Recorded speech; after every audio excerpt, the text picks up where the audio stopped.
Sure.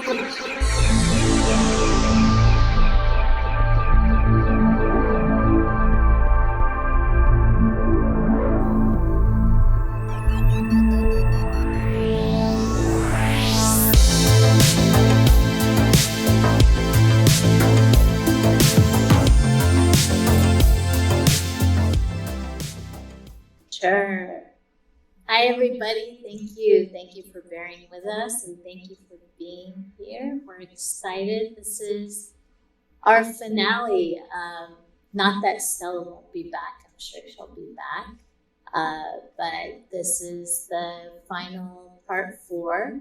And I believe we're going to be focusing on materials. Is that correct, Stella?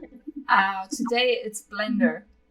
Oh, we can also play around a little bit more with materials because they're not all set up, but I wanted to mainly focus today on like getting us started in the Blender user interface. Okay, perfect. So for those of you, I think everyone is familiar with what we've been doing. You guys have all been here. But for those of you who are watching the recording, go back, watch the first, I believe there's going to be 4 or 5 other recordings. So check those out because one builds on top of the other. And it's a lot of great information and lots of fun. And so hopefully within this session, we'll get your sound working too. Stella, I'm working behind the scenes to get that happening. So thank you for being so cool and flexible. All right, thanks you guys, and let's get started. Hey, good morning everyone. So this is so weird because, okay, so you have to keep pressing the key, so you cannot have a chat open. If you have the chat open, then it just inserts like 3000 H's because I bound like the H key to speaking. Okay, so I don't know how this works, so sometimes you might not be able to hear me because I need to use other keys. I cannot keep like this one key pressed all the time. But yeah, I'm gonna go ahead, share my screen with all of you, and let's just quickly do like, oh shit. Yeah, so let's quickly, can you still hear me? Yeah. Right. So you can still hear me even when I use another application. Okay, that's good. Okay, so on this board, and I asked Anna to put it also in the chat again because I still cannot insert any links. We have like the collection of what we've been doing so far, and our current situation. It looks like this, right? We have the little mood board with the materials. We have those like rough mock-ups, and so I went ahead in Substance Designer. Okay, this is very impractical to say. I went ahead in Substance Designer and I started like putting together this material.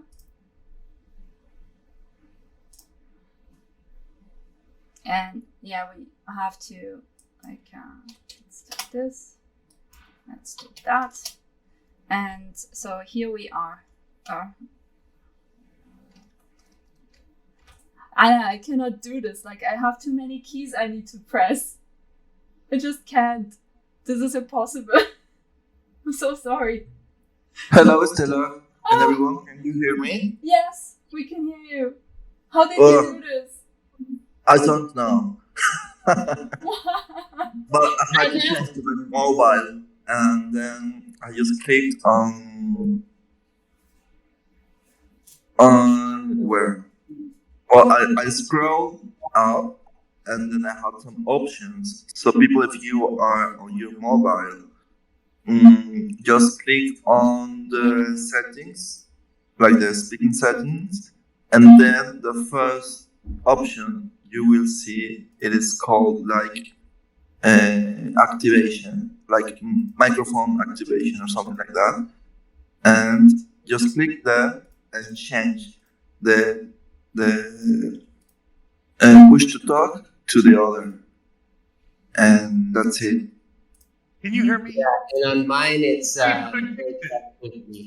and Oh, there we see Vlad, and I asked Julian, our Discord guy. I've just been in contact with him. He said he saw the issue and maybe he fixed it. I don't know. All of us trying. Can you hear me now? Yeah. Oh, It is like we all thank God. we all are waking up with Stella. We, your avatars and your digital personalities are saying hi now. Yes. Oh my God. Thank you to whoever solved this. Wow. Because I was like, I only have this one hand. I cannot like. Stella figured out a way to shut me up. Finally. Okay, now we can do it. Okay. Now we are free. Okay. Okay. Thanks, everybody. Thanks. Thank you. Yeah, thank you too. So I went ahead and I started putting this material together. It's not done yet, as you can maybe see. It's not there yet. It's not done. But I just wanted to give it's not a very detailed breakdown. We don't really have the time today for it. But I will record also the progress of finishing this material. I started recording all of the steps, but then I will also record all the steps to finish it, so you can potentially rebuild the material. So I started by essentially making these veins, right? Or cracks, however you want to call it, because we had in this board, remember, we had this kind of material in here. I really like those open cracks. So yeah, that's essentially all of this area. All of this area is just the cracks, right? And then the other part is those crystals, and I can actually let's quickly get rid of the metallic. Just make this somewhat of a grayish value, I think, so we can see this better. Who's sniffing there? Is this you, Pedro? Are you sniffing? Are you sick? Sorry, it was me, I guess. Oh my God, when did I mute myself? Sorry. It was not me. I didn't want to say Allergy, it was. sorry. Oh no, I'm sorry. I'm like, who's sick in here?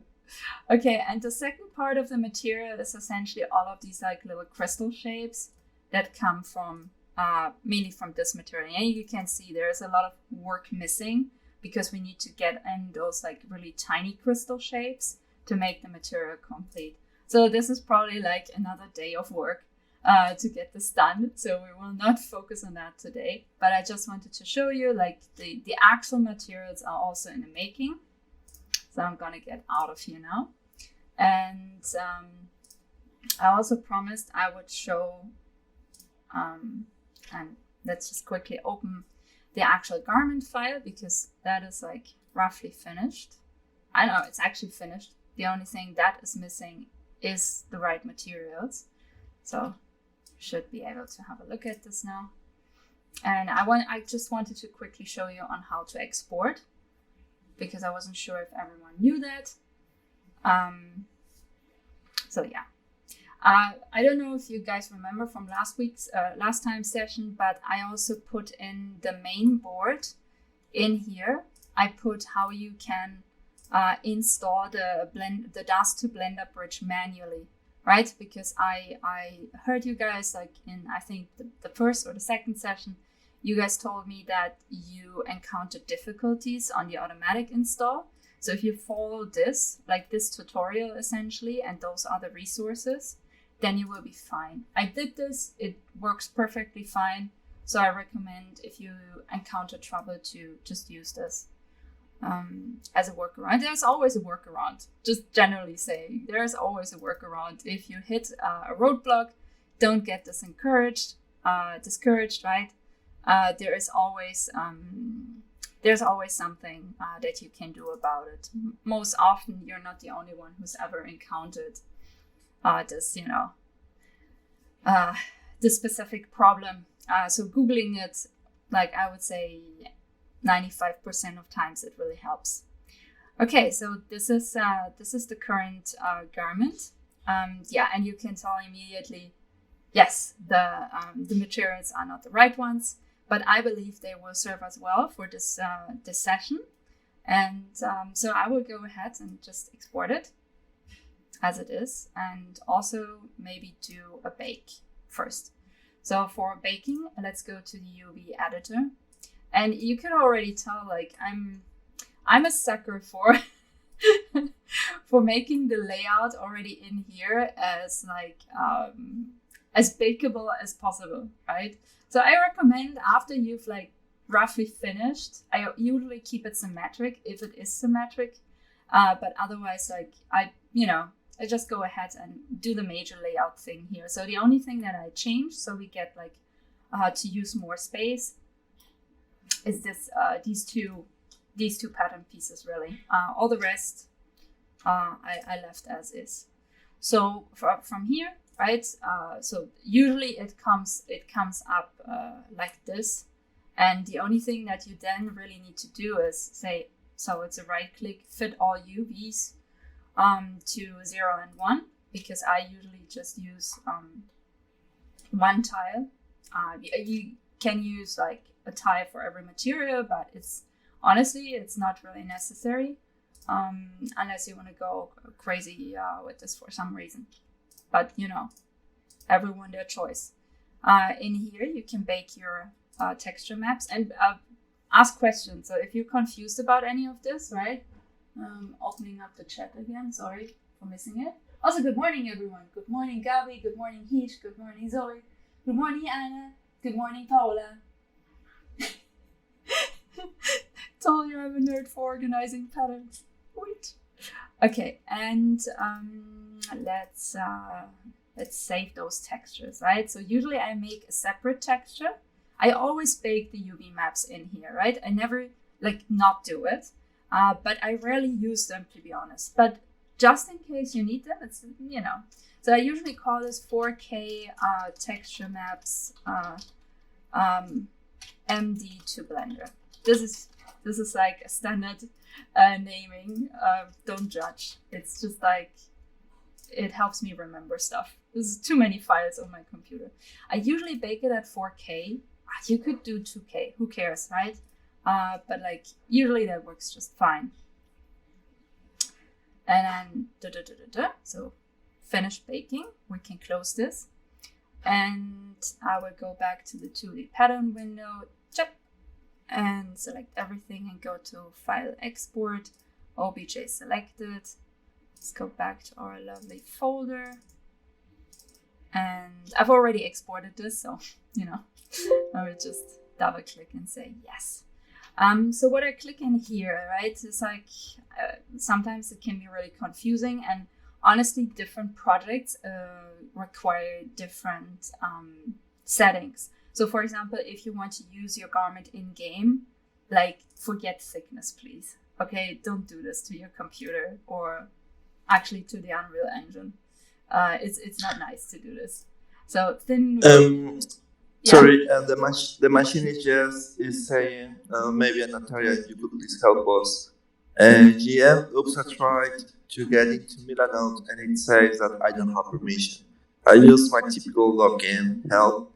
The machine is yes. I'm not really sure what the problem is.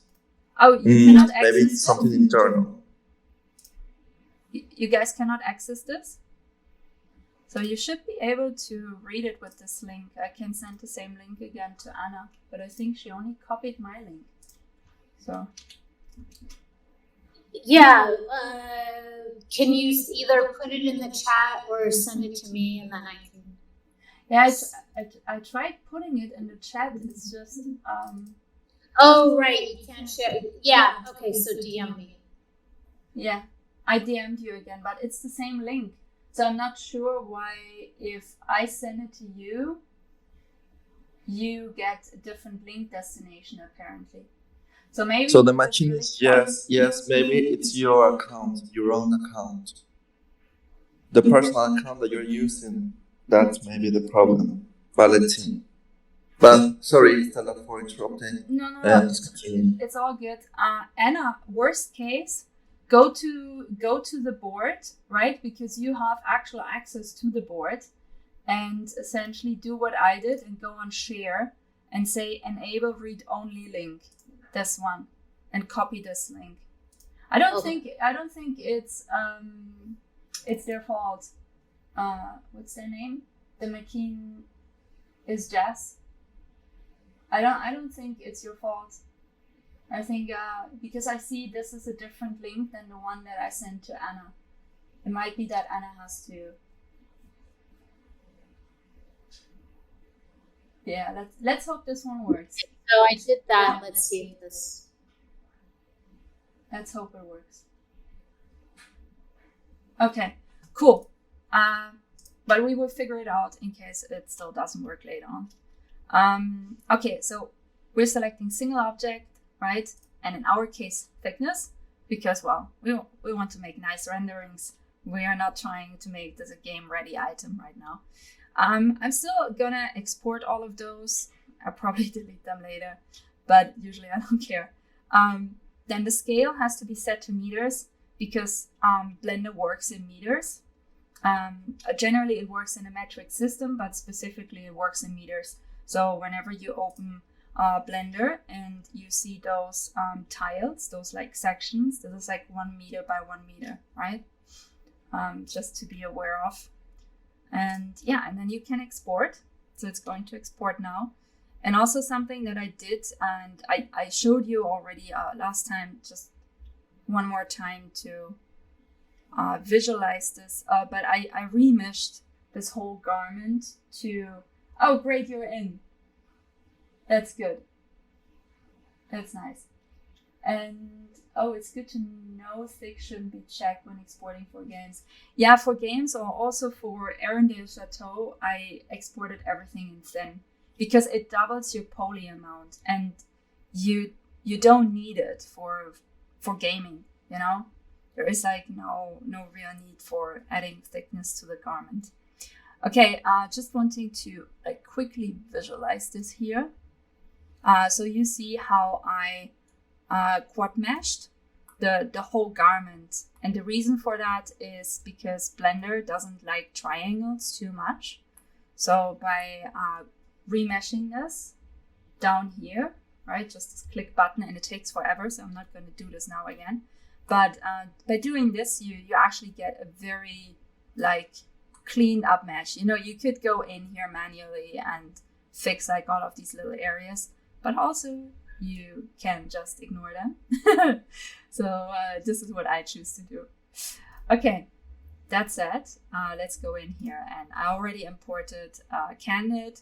I imported the garment. So importing the garment is really straightforward. You go to File, Import, OBJ, you double click your, so it comes in like two parts, right? There's the MTL file that you have, and then there's the OBJ that file.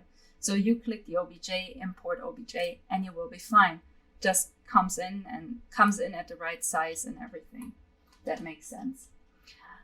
Okay, so I imported directly through the bridge.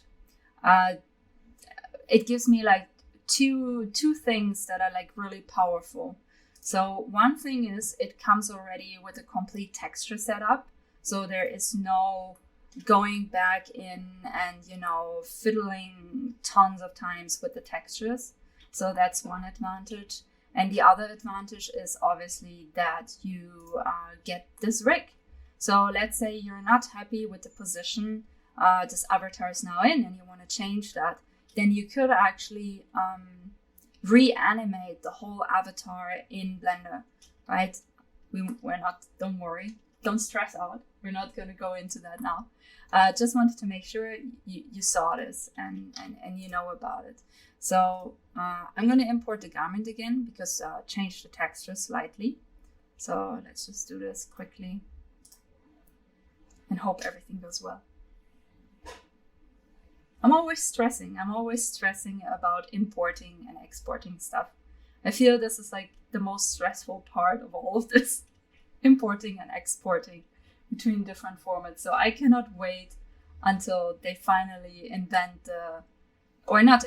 they have already invented the USDC format, Universal Scene Description format, but they're not doing so great when it comes to implementing it. Yeah, so what you can see is something that has bothered me for quite a while is whenever you bake textures, and maybe actually Paola has an answer to this. I'm curious about that, because the problem with the maps as they are is you have huge trouble setting up the transparency. So if you want to let us know, in case you have a trick for that, because the opacity map, in my opinion, doesn't work so well. But I might be wrong about it. So Can you clarify the issue? So the issue is that, all of this was black, right? And even if I go in here and I, sorry, now I have to, it must be hopefully under texturing. Yeah, this is where we put it. So even if I input like all the textures, I believe this will still show not up as, you see this? Still doesn't show up as transparent. Rather, it decides to look black. And even if I go down here, which is like the usual fix, it's not gonna help. Yeah, it's not helping. So even if I go to rendered preview now, yeah, it still shows up as black. That's what I wanted to confirm. So that's a Blender thing that it doesn't show transparent, or it has No, issues? this is an issue with how Marvelous Designer and Chloe bake the maps. So I'm kind of curious if there is an answer to this, or if anyone else here has an answer to this. Paola? Are you trying to speak?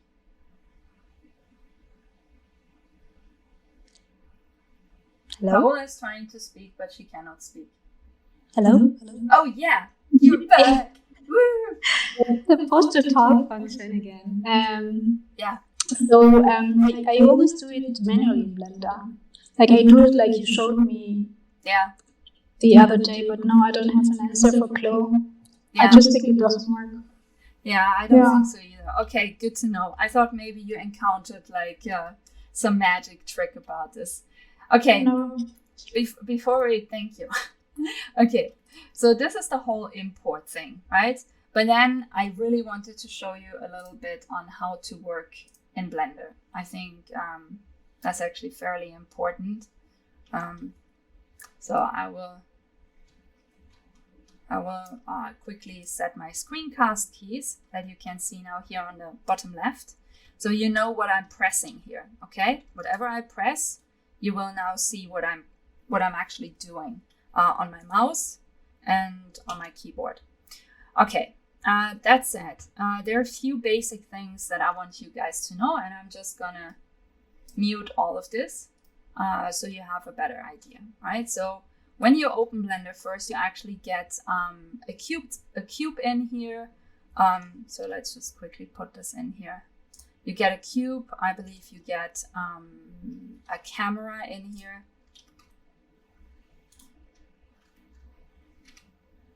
Okay, and I think you have a light in here. This is like if you open Blender for the first time, something like this is on your screen, okay? And so there are a few things. First of all, most of the time you want to get rid of everything. So doing that requires for you to hold your left mouse button pressed, drag along the screen, you select everything, or to press A to select everything, and then X, delete, right? Then everything is gone and you can start from scratch however you want. Adding something into Blender is Shift A. We're doing a mesh, okay, just a mesh, just a normal cube. Everyone loves the default cube. To navigate the scene, a mouse with a wheel is really a beautiful thing, okay? I know some of you might really enjoy their magic mouse or their trackpad, but get over it. just buy one of those. One of those really bad cheap mouses that have a wheel. Because the wheel lets you zoom in and out. It lets you drag around the scene. You know, it's like so many cool things you can do with this. Left button obviously selects stuff. Right button gives you options, right? This toolbar you can either hide or bring out with just pressing T. And I'm telling you all the shortcuts not to annoy you. I'm telling you all the shortcuts because you eventually need to remember all of them, okay? This is why don't even try and go like add, mesh, cube, right? Because it doesn't serve you well. Just remember Shift A. And honestly, like you want to know probably like, how can I remember all of this? You can't. So the trick is this. This is the trick, okay? It's glued to my screen. And this is not Blender anymore. This is a new thing I'm learning. So the principle has served me well to just stick stuff to my screen or to the wall in front of me. And it works. You will eventually learn all of those crazy shortcuts. I promise you.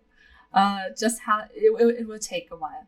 If you want, sometimes you see in here, and I'm not sure if I can, no, I cannot zoom in, but you have like little arrows to some of these toolbar items, okay? If there are little arrows, it means you can keep your left mouse button pressed and then you can select another option. So I had now select box. Maybe there's something where you need select via lasso, right? Something more detailed.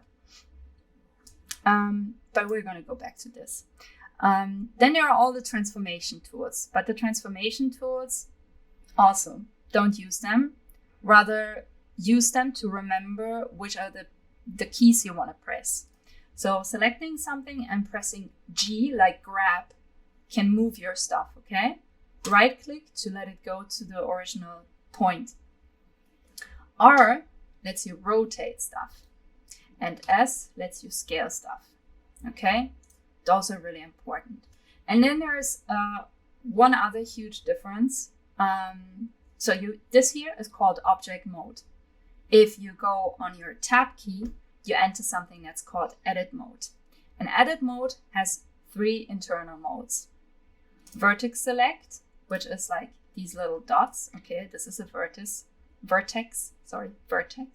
It's vertex and vertices. I will never remember this. I'm trying. Then you have edge select. So those are the edges. Okay.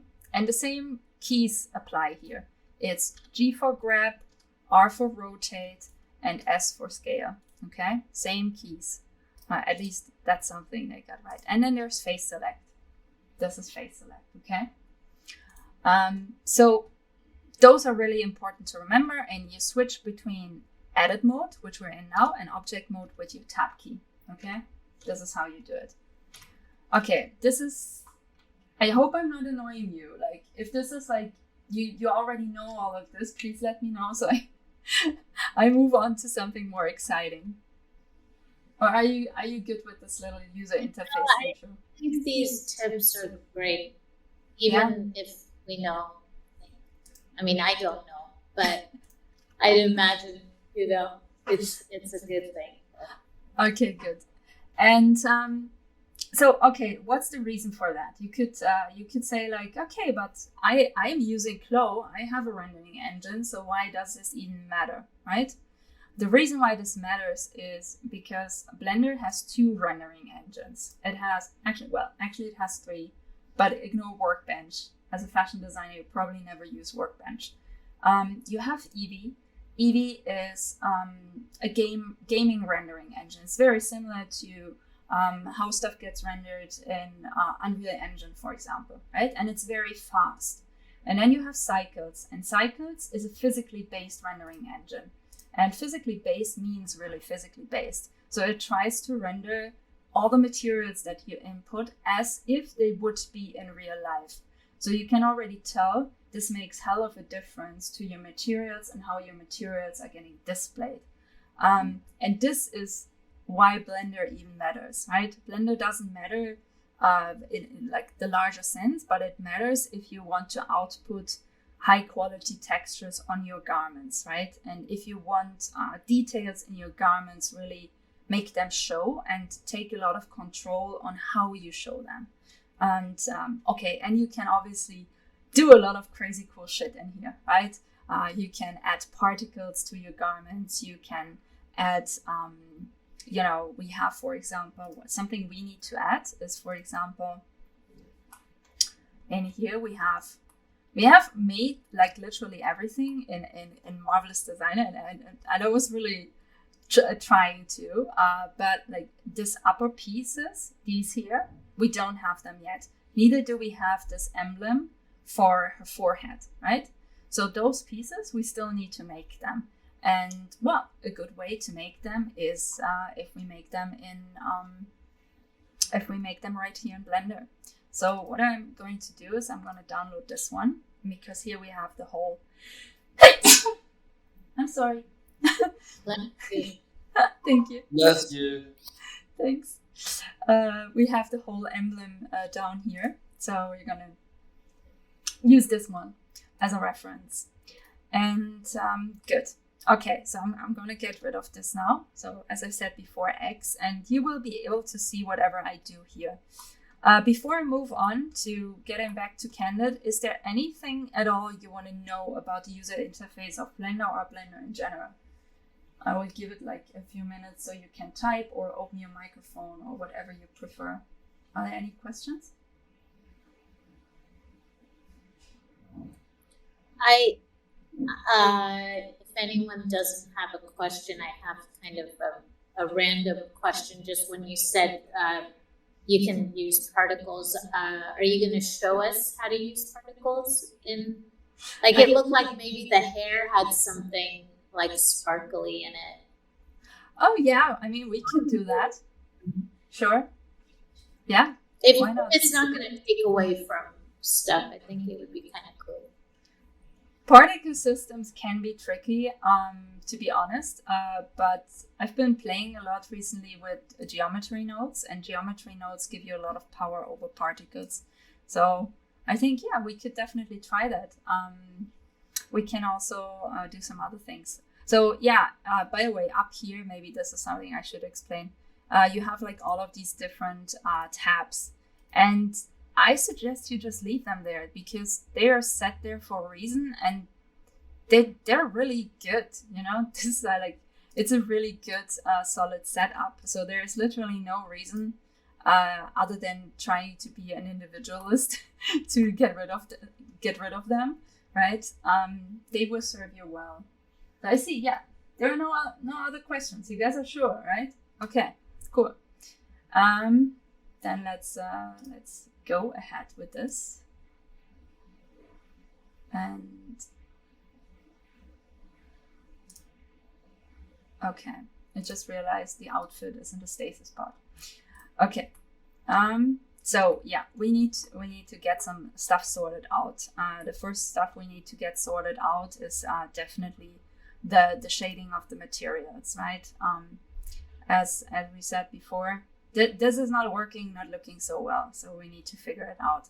So I changed into the shading tab up here, and the first thing we're probably going to do is essentially getting rid of the crystal silk. Okay, so there's like a multitude of ways on how to fix this. So if you indeed want the crystal silk, for example, to be visible, which I don't, right? I don't want it to be visible. Then you will need to go into your, let's actually make this here a little bit bigger. So there is actually for outfit 01, I believe there is also, this is diffuse, this is also diffuse. Let's try opacity. So this is the current opacity map, right? And you can already see there's something wrong with it because the opacity map ranges between black and white. And so, you know, there is like white, which says, okay, this is opaque, and black says it's not, right? And you can see there is no variation. No variation got baked to this. So what you could do is you could go in there and you could go into Photoshop and essentially just select the sections that you want to be transparent. So it's actually a fairly easy fix. So as we don't really have the other material right now, I suggest we probably just quickly do this. I'm going to open Photoshop, and we essentially take all the bits and pieces that we want to be transparent. And yeah, let's just quickly do this. I think that's probably a good call. So what we need to turn essentially in a gray value are the legs, the sleeves, the main body. Yeah, I think this is talking to myself here. I realize that, but I think this is a good idea. Okay, so like I said, sleeve, pants, top, sleeve, other thingy, back part. What else is there? Those not. So I guess that's it. I think. Okay.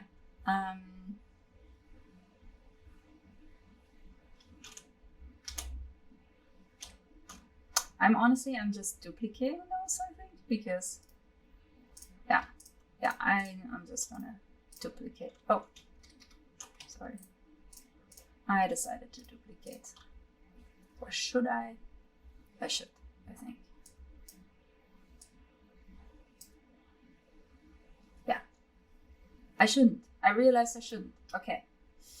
And then hue and saturation, and just set this to maybe something like this. Honestly, I'm not quite sure, but also a part of this we can fix within. So we don't need to bother too much, I would say. And we're just going to quickly export this as another PNG. We keep the resolution as we had it. And for some reason, we're never where we need to be. And we call this opacity adapted. Okay? That's what we do. And then what we do is we go in. So opacity in Blender is being called alpha. Okay, this is the alpha channel. So this is the map you need to log out and put the new one in.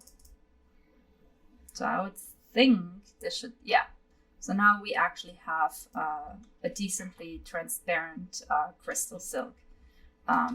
If we, what?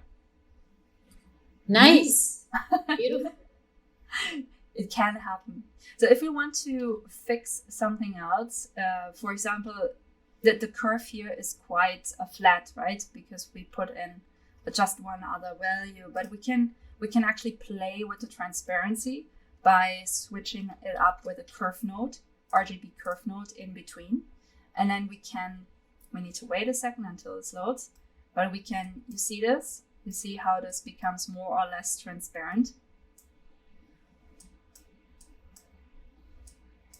right? Until it like is not. So we can essentially put in like our own little switch, and if we decide, oh, we don't want this to actually show at all, right? We just make it completely transparent. It would be fine. But yeah, for now, let's just leave it somewhere in here, right? That should be fine enough. And something else that I should probably show you guys is, so when I was in my main working space, you saw this like, this side, this panel side is called the N panel. So you switch it out and back in with just pressing N on your keyboard. The other one was T. I hope you remember T. And the N panel looks, for me, very different than for you guys, right? I have like all of these like different panels up here. So the reason for that is Blender has a ton of add-ons that you can use. Add-ons are like little programs that you can insert the program. And so there are external ones that you can buy from Blender Market, or there are also a lot of free ones that you can add. But also Blender internally has already a lot of like sub-tools that you can activate. So one that I really like and I use all the time is, and by the way, if you want to access those, you go under Edit, Preferences, and it has its own add-on tab. And then you can just search for internal add-ons. And the one that has finally made to be an internal one is called Node Wrangler. Okay, the Node Wrangler tool, so you just click this, And I say set preferences and you get out of here. So what the Node Wrangler add-on does is, it's just such a good tool. Seriously. I promise I'm not like overstating this, okay? I just insert another mesh to make this like visible. So let's just say I wanna color this, right? And I press here new. And I'm dragging this down. And then, I can already color this, right? This is great. Like I can do this. I can like set a metallic value.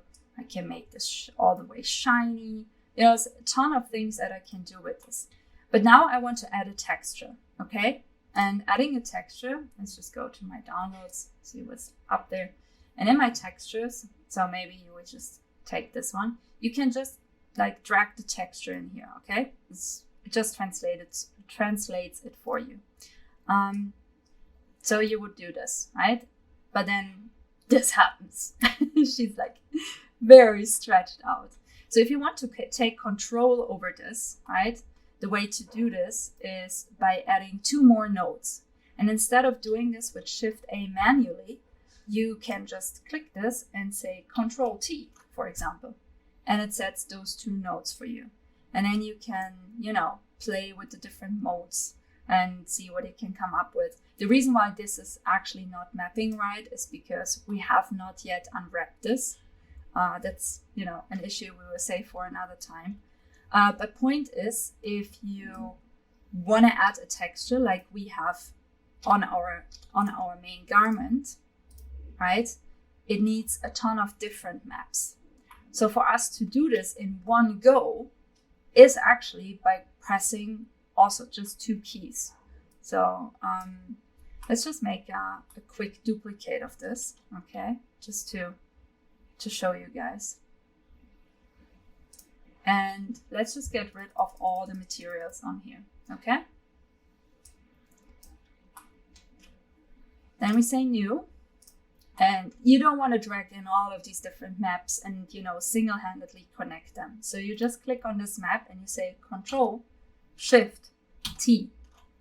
And you open up your texture folder. You shift-click on all of them and you say Principal Texture Setup. And kaboom. Okay, it looks horrible right now, but if we go into render mode, it will be fine. So no stressing out. It's really just because it cannot read the normals well. Yeah, and you can see everything is set up, right? And this is just one button combination if you have the Node Wrangler add-on activated. After you activate it, don't forget to go into your workspace. And I don't need to do this anymore, but you will have to enable this here. You will have to click this. Don't forget about it. Yes. Chavo, what's up? Oh, nothing. Okay, you guys can talk to me. Yeah, so something else that you can, I think, see here is a huge difference is the normal map, right? So in here, the normal map actually shows much, much better than it does here. And so do the colors for some reason. So what we should actually do is we should, kind of adopt those textures now, I think. And then we will get into, because we're already so late. Yeah, let's do this. I was like, yeah, let's do this. Okay, I think, yeah, let's quickly do this. Okay, so the only material that I will leave as is essentially this one, and I will replace all the other ones with material 1, okay? In the hopes we get material 1, and this one, material 1, and the last one I'm also going to replace with this. Okay. Yeah. And okay. Anyhow, in render mode, it will look fabulous. So we're not super concerned with this right now. I think even the shade smooth will not, yeah, I thought so. It will not bring us anywhere. So we leave it at that. And we call this clothing map material just for some order in the chaos. Okay, so we have our materials more or less set, right? So the next thing that I promised to show you is how to set up a turntable animation.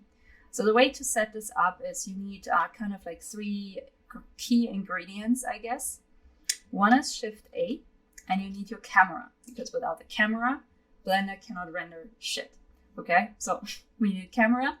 And I never understood why Blender natively thinks it's a cool idea to put in the camera in an angle. So if I go to up mode, you see like it's completely like rotated on all the different axes.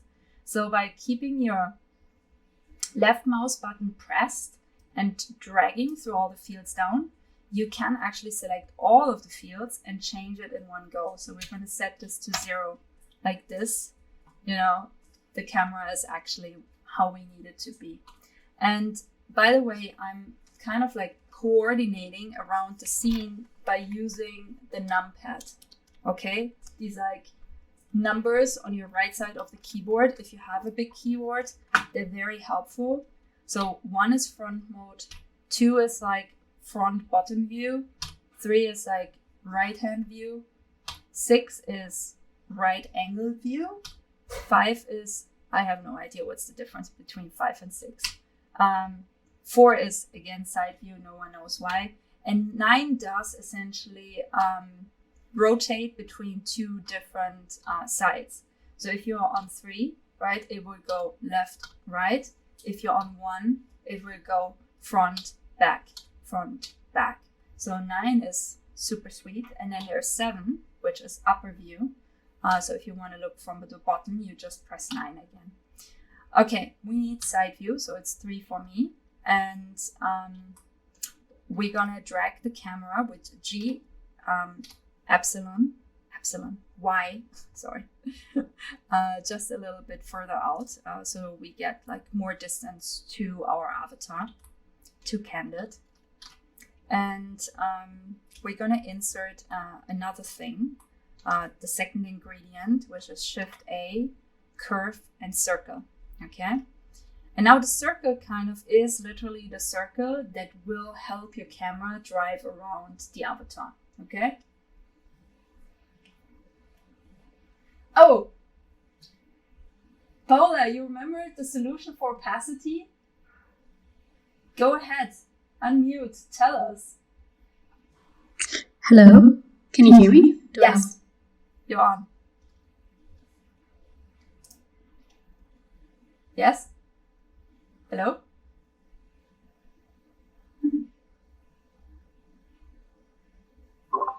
Hello, Paula. We can hear you. You bugged We out. see that you Hello. have remembered a solution for opacity. Hello, Paula. Oh, you can hear me? Yeah, now Yes. we can hear you. Ah, okay. So you go to Glow and you bake the maps, right, in the UV editor.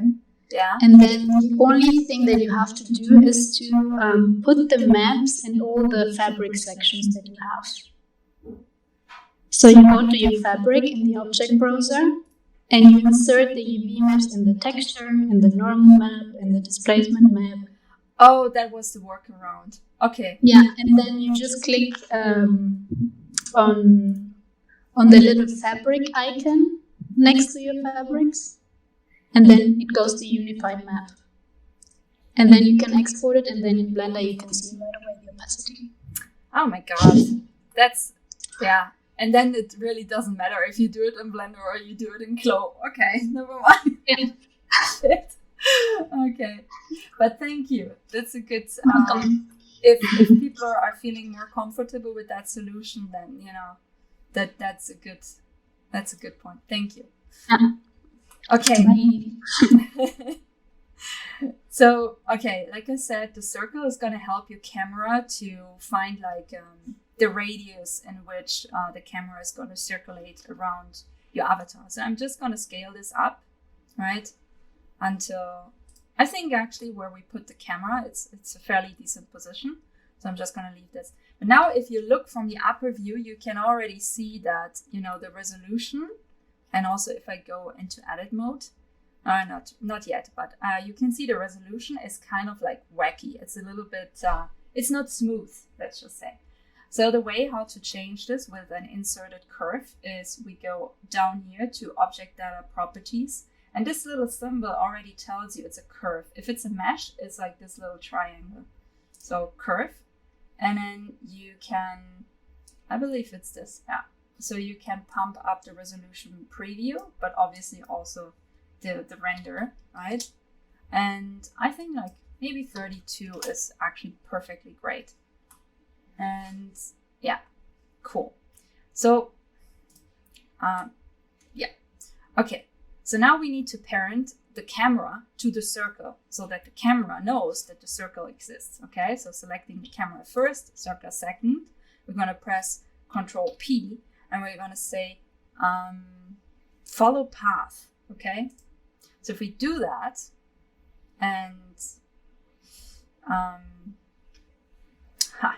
I just realized I fucked something up, but let's just go with here. So you can see this is not ideal, but it is essentially circulating. The only problem is if I now go with 0 on my keyboard in the camera view, we're still not seeing the avatar, right? So this is where the third ingredient comes in, which is essentially something that you call Shift A and then empty. Plain. You can use any of those empties. I usually use the plain axis, okay? So, and the way this works is you go to Object Constraint Properties. There's this little blue icon over here. And you set it to track to. And then you say track to. Oh, wrong. Sorry. Don't do this under the empty. Obviously do this under the camera, right? Because the camera is supposed to track to something.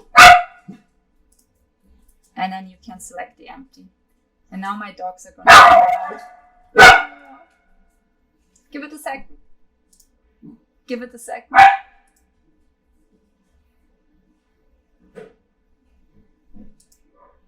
Okay, I think they're done freaking out.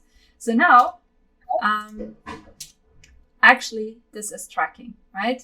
The camera is finally tracking. So if I now select the curve, you can see I can change the angle, right? And if I select the empty, oh god, this is my dog, I'm so sorry. He's like, why are you crazy? Why are you being crazy? What are you being crazy about? You're disturbing everything. What's his name? Apollon. Apollo. Are you okay? Yeah? What's going on? I'm so sorry. I don't know if it was a little earthquake or something else, but he's not happy. Stella, a quick question. Yeah. Regarding Apollo's showing. Yeah. Have you ever created some digital garments for dogs or for pets? No, but it's really fun you're asking because Paola is going to do that soon when we're starting to launch our community challenge for Alana called Galatea. So she's going to start dressing little animals. Nice. Yeah, I think it's going to be cute, honestly. I think there will be a little bit of time where maybe you could share some of the, work like maybe the Galatea, maybe the Arendelle Chateau, if there's time. That'd Yeah. be great. Yeah, sure. We can do that. First, let's set up this magic turntable and get my dog what he actually needs. Let me just quickly figure this out. I promise it won't be long. Come on, Apollon. Now my dog, she's acting weird because she was listening to Apollo's barking, sorry. And Natalia, would you love to add something in between? Have you ever used Blender before? Just very, basically, no. I mean, I really want to. I've the whole donut thing, I've looked at it. I've wanted to do it, but I haven't done it yet. So, I've just been observing and haven't tried it yet. How about you? Well, my Mars glasses, I made them on Blender, and this is the very first 3D software I taught myself how to use.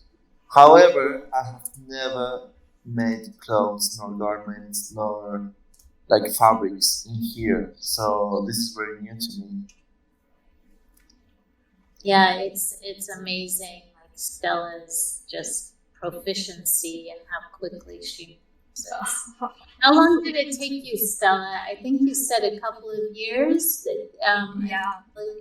Like I started like 3 years ago with Blender, and now I know what everything does, and I still have, for example, geometry nodes, the feature I told you about, it's fairly new, and you have to start from scratch, right?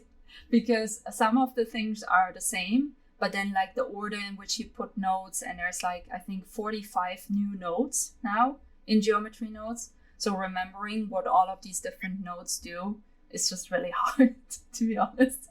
But you take it one step at a time, right? Like I think what's important, don't overwhelm yourself. Find something, like I have this, I don't know if this is helpful for you guys, right? But on YouTube, on my YouTube channel with like 2 followers, I I have a list. Let's see, Stella Achenbach. I have a list.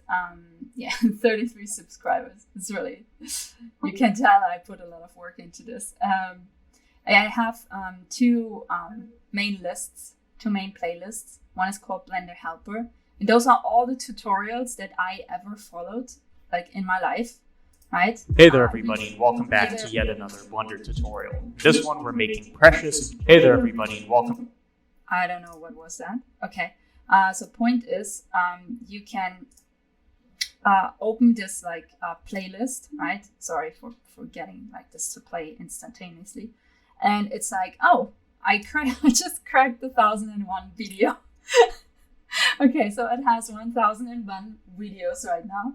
And I followed like all of them, right? I'm not saying I remember all of them, but maybe just, go on this list, scroll through, and look at something that you find like interesting or pleasing, right? So it could be this one, for example. Hello! Right? It could be this one, where he's showing like how he's making God rays in Blender. Just find something that excites you and that you really want to make, and then just follow that specific tutorial along, right? And the Blender Guru is not the only one who does great tutorials, right? There's, for example, so if you don't like the donut, you don't have to do the donut to get used to Blender. So there's, for example, Ducky 3D. I think Zoe followed recently one of his tutorials, right? Ducky 3D is super cool. He makes like kind of like easy motion capture things. They look, they're not really hard to replicate. They're fun to make. If you find something that remotely excites you, just go for it. It doesn't always have to be fashion. You could even do this one here. It's like it's just a little like cloth animation, right? Ducky 3D is good. The guru of everything Blender is actually not the Blender guru. It is Ian Hubert. Ian Hubert has been using Blender, I think, since and forever. And he is a VFX artist by nature. And he has also started to make his own short film series. So I recommend watching this. Like almost everything that you see in here, if it's not filmed in real life, it has been done in Blender. It's pretty inspiring and amazing. Yeah. And then there's, for example, if you like hard surface modeling like I do, there's nothing better than following the Blender Bros. They do a lot of like hard surface modeling, right? And so you can, if you start getting into the algorithm of, making your own Blender tutorial list and finding stuff that you like, obviously YouTube will recommend you similar content or content that you've been searching for before, right? So I suggest you just get started with this, and if you want, you can start with my 1001 video list, right? And just see if there's something in it that remotely excites you, and if so, well, that would be great, right? If not, that's also fine. Don't feel stressed about it. So I'm just gonna send this to Anna. Anna, can you post this again in the chat?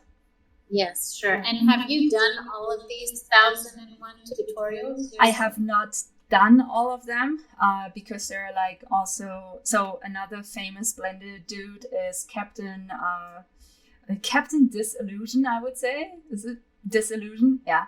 So a lot of them, like him and Ian Hubert, are filmmakers who combine Blender with film.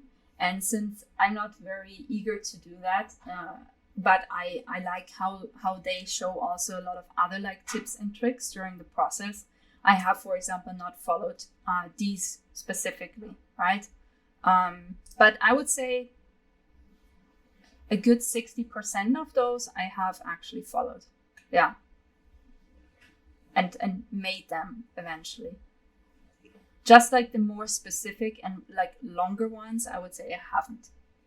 I think that's, yeah, that makes sense. Any questions? Are you guys good? Then we continue on our little turntable exploration. Yes. Okay. Thank you so much, Stella, for sharing all of this. And yes, we can continue. Thank you. Good. Okay, so you can maybe see this like little dotted blue line on the screen that is now attached from the root of the camera to the empty, right? You can see this is attached to the empty. So wherever we move this empty, right, the camera is going to follow. But the only way on how we want to move this, for obvious reasons, is, and by the way, if you go to a corner in Blender, you can drag out another screen. And when you're new to Blender, usually this happens, and you're like, how the hell do I get rid of all of those, right? You just do it vice versa, like, and then you end up with 2 again. Don't worry, you cannot get stuck in this, is what I'm trying to say. So I open 2 windows so we can actually see what's happening here, right? So if I move this above and below, then it follows like really this empty. So we want to keep this probably somewhere in the middle. So the avatar is somewhere in the middle. And then we can select the curve, right? And also the curve can help us to adjust, right? So maybe we want to go with something like this. And I'm also gonna scale the circle in a little bit so we can get closer to the avatar, if that makes any sense to you guys, right?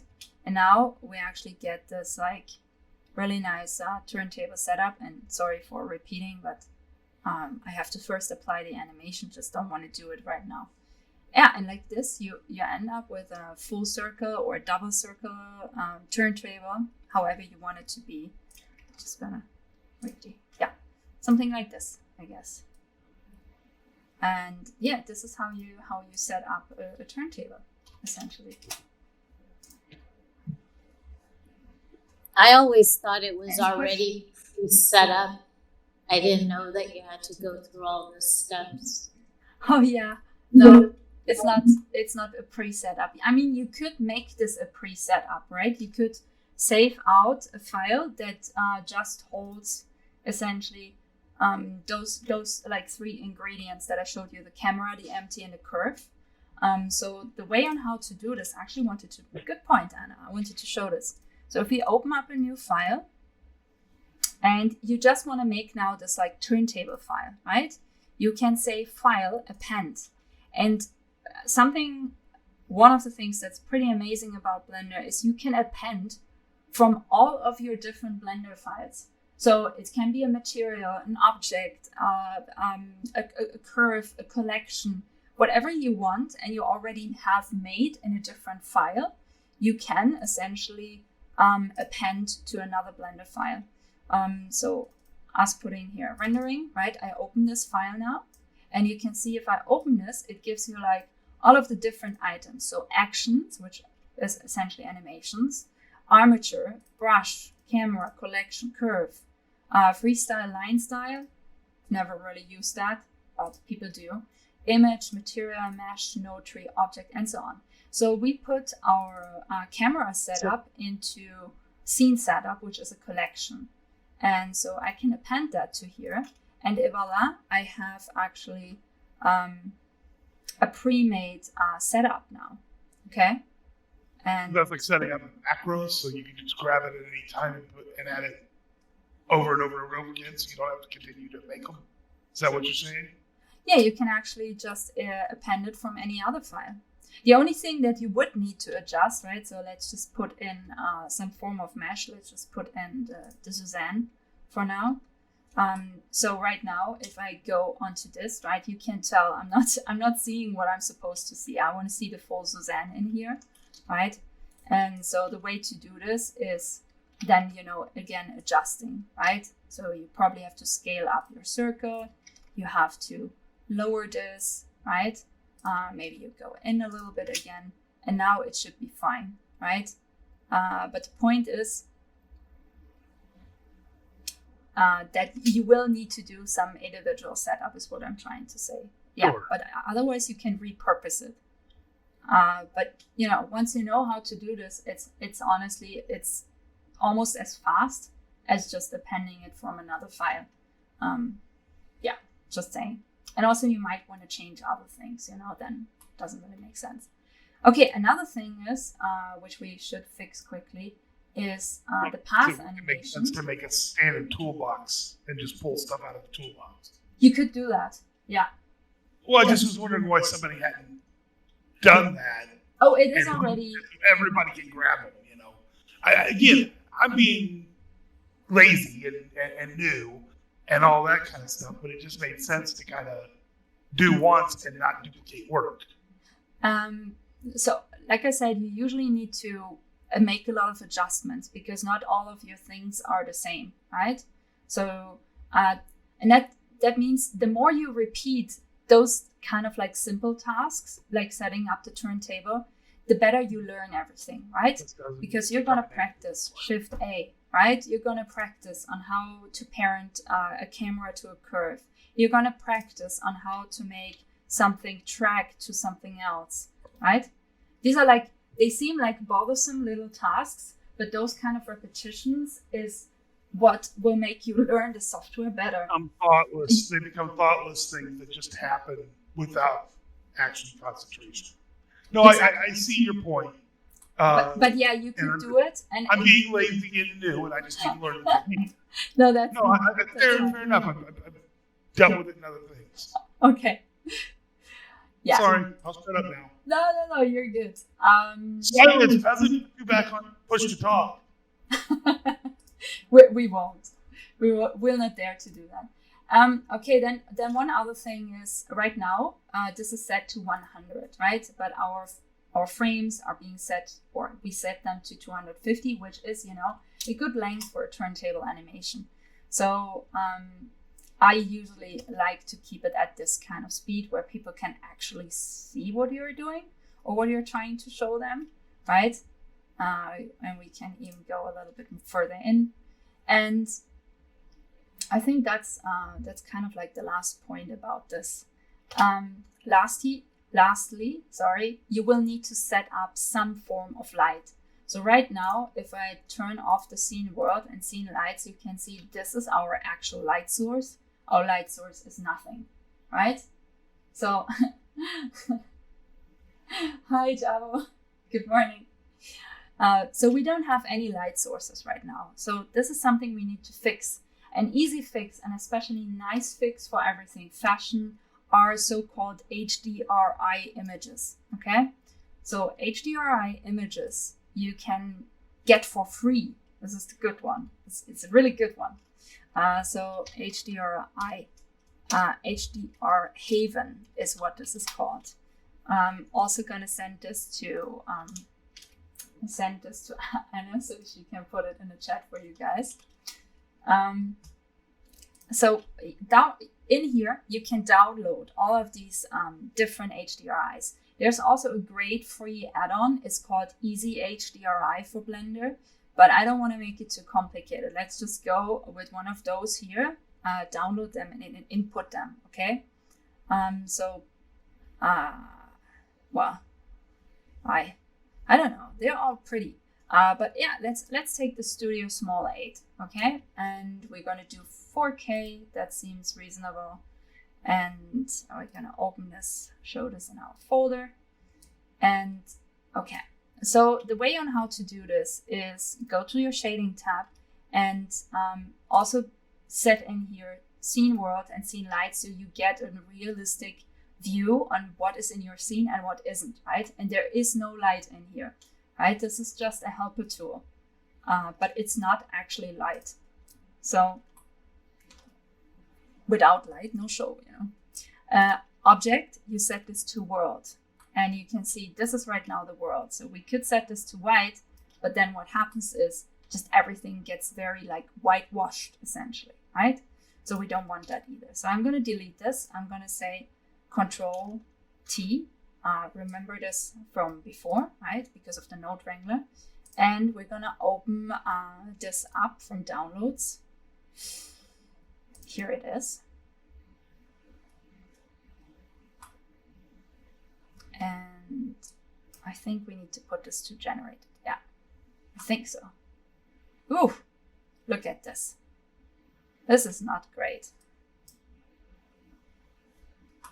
This is not so great either, but I guess we're gonna deal with it for now. Now we at least have like an essential light source in here. We're gonna give this quickly a material as well, so we can judge better what we're doing here. Okay, so I'm also gonna press Control T, and I think I'm just gonna go with one of the textures that we already had here. You know, they were like pretty cool and stuff. Like, let's just go with them, making this a little bit metallic and even more like roughness, lowering it down, you know, so we get something nice to look at. And yeah, and now we should actually be able to see something. See how this now has kind of like nice light. And the reason why it has nice light is because not the full light source that you see here is even, right? It has like brighter light here. There's something really wrong with how this is mapped, but I'm not bothering with this right now. You have these like gray parts, you have white parts, you have all of these like little differentiations in the map. And those differentiations is what will make your object not look flat, be it a garment or be it like literally anything else, if that makes sense. I hope it makes sense. And yeah, so the only thing literally that's left is how to output from Blender. So go to your camera perspective by pressing 0. And actually we're going to go in here because I have here the screencast keys. So you have all of this like full animation. How do you output this, right? Because you want to see what's going on. And also, let's just make this. Also, you might want to render this with a transparent background. You don't want to see this here, right? And the way, but for me, it was already pre-set up. So if you see it like this, you can tell that my background is already set up to render transparently. But if you don't have this, you have to go to the render settings. So sorry. Give me a second. Okay. Okay. So just a quick. This is like really quick intro, really. But I think it's important. So the render settings. When you first open Blender, downloaded it, they are very different from what I will show you now. And the reason for that is because Blender wants to show you, right, what all it can do. And it can do amazing things, right? Don't misunderstand me. But most of the time, you will not need to go and max everything out, right? Rarely, actually, you would want to do that.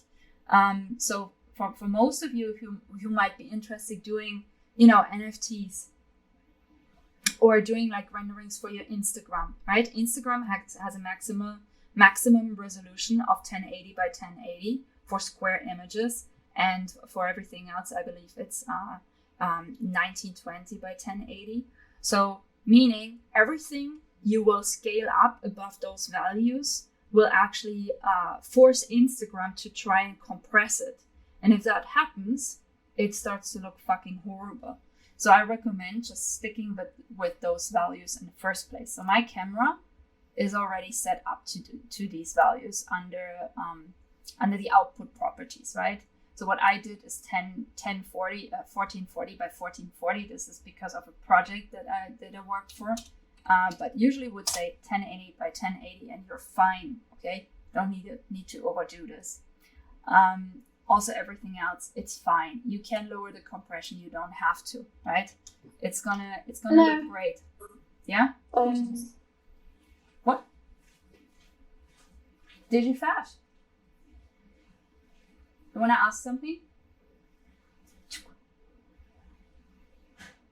No? Maybe this was an accident.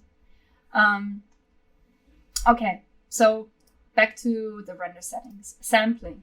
I think they are originally set to something like 2000 something or 1024, I think. 64 brings you the light of day. Go with 64, right?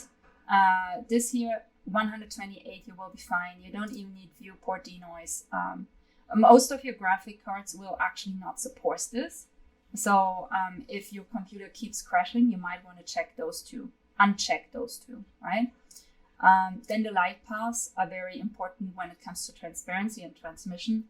Paola and I had a project once we worked together on that drove us nuts. And in the end, it turned out that we needed to really pump up those values.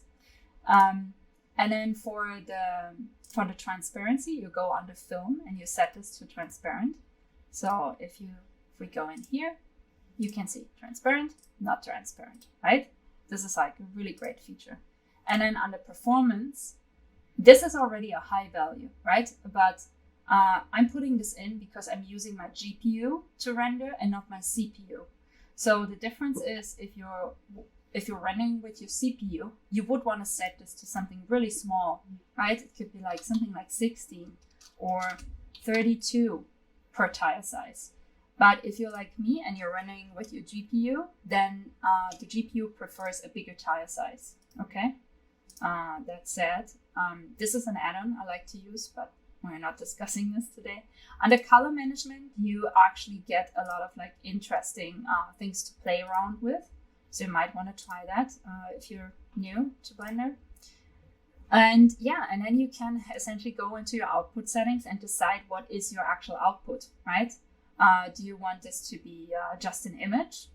That's fine. Do you want this to be a video? That's also fine, right? And so usually I output everything as images and then cut the image sequence as a video because it gives you the highest amount of detail. But to just get started, going with an Achenbach video and setting that then coding to MPEG 4 is actually already really great. You can work with this, right? And then we can say desktop and just essentially render it. The way to render anything really is render and render image. This is F12 also. So also don't keep this too long in render preview mode, right? Whenever you then go to rendering, please set it to like wireframe or viewport shading. It will save your computer's health a lot. So you can see this is like a rendered image and then you have to save it, okay? Or you go render animation and then it will start rendering your actual animation, as you can tell, Okay, well, this is rendering. Any questions? Anything that I might have forgotten? Will you bring back candy tea or is this what we're gonna? No, I just want. It's just easier to show you in this format because it renders faster. Because Candid has a lot of triangles, so it just takes very long to render. This is why I used the jumping board from from Vlad when he said, "Hey, can I not just repurpose the setup?" And you can. And I was like, okay, maybe I should show you guys the render properties in here and how it's being rendered, because it goes way faster than if I would do that with Candid. Got it. Can you share what computer you have and what kind of setup you have? Yeah.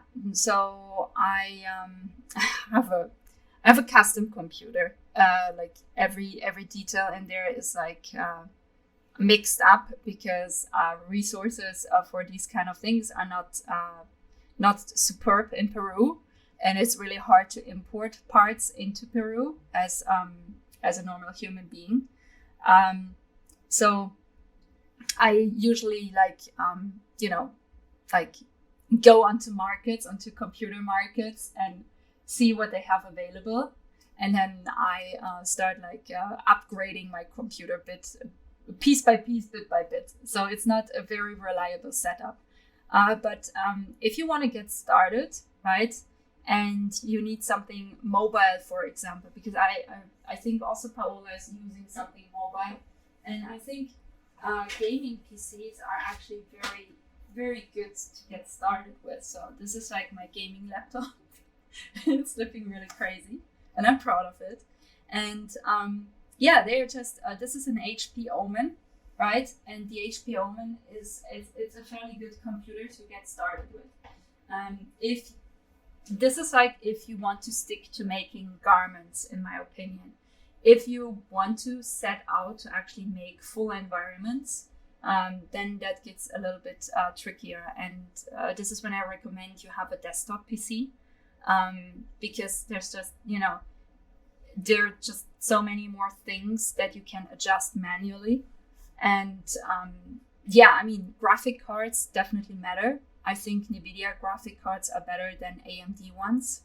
I feel they have more and advanced features when it comes also to things like denoising or all of those details. I think NVIDIA graphic cards are good. Having more than one hard drive, definitely recommendable. I have 3 hard drives in my computer, and I have 2 external hard drives. The 2 of the ones I have in my desktop computer are SSD drives, which means they are very fast. They translate with a high velocity, which is really necessary if you're using 3D graphic programs. The external ones I have is like Lacy's. They're each 1 terabyte. They're also SSD, so I can actually run software from here if I need to. I think that's really it. I mean, the processor, I guess everything above an i7 is a good idea. I have an i7 and I really wish I had an i9, but I wouldn't go under i7, I think.